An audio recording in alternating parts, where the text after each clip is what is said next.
Sorry on that. Anyway, when there is like some text message from the government that somebody get infected or something, then I found out my mobile phone stopped taking the lecture. So that's what happens. Okay, I really hate that. I mean, okay. Anyway, so my point is, the people in the literature business, Nobel Prize winners, they do not care about money, which means they are the hardest person to invite in your lecture. Okay, so however, you think, oh, if I'm careful, never discovered by the government fair trade committee that we are collusion. I and my Sarah and Jane are good friends. They never tell each other that they never confess and things like that. Then you think, oh, we should collude. Collusion is easy. However, it may seem easy on the paper to collude and make big profit. In reality, the the collusion is not easy. Many companies try, but many of them fails. Not because of government. We are going to talk about that later in this lecture on repeated game. By the way, we are still doing the lecture 25 because it's abruptly stopped by the message from the government.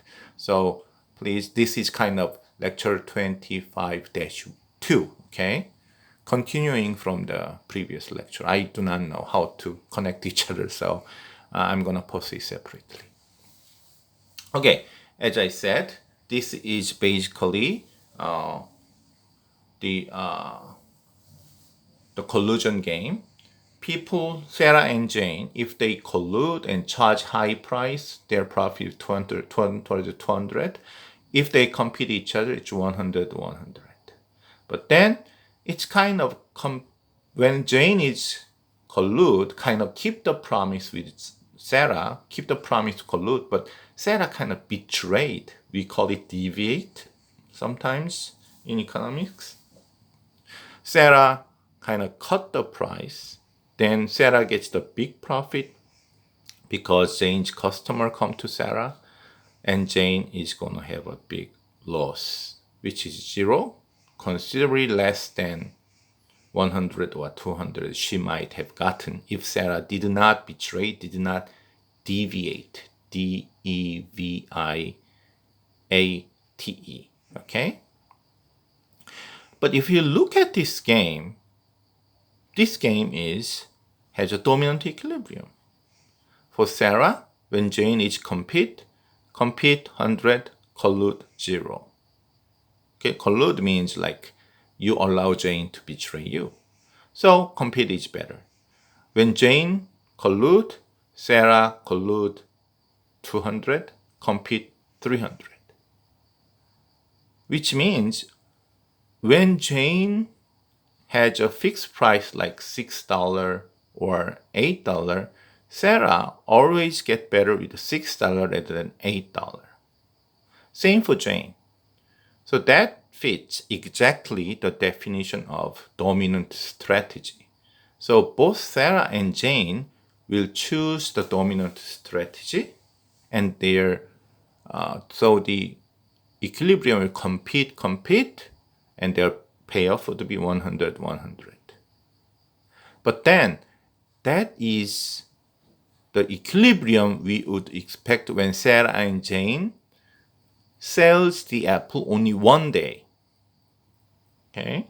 So if they play this game just once, we can never get out of this dominant equilibrium where they charge the price $6.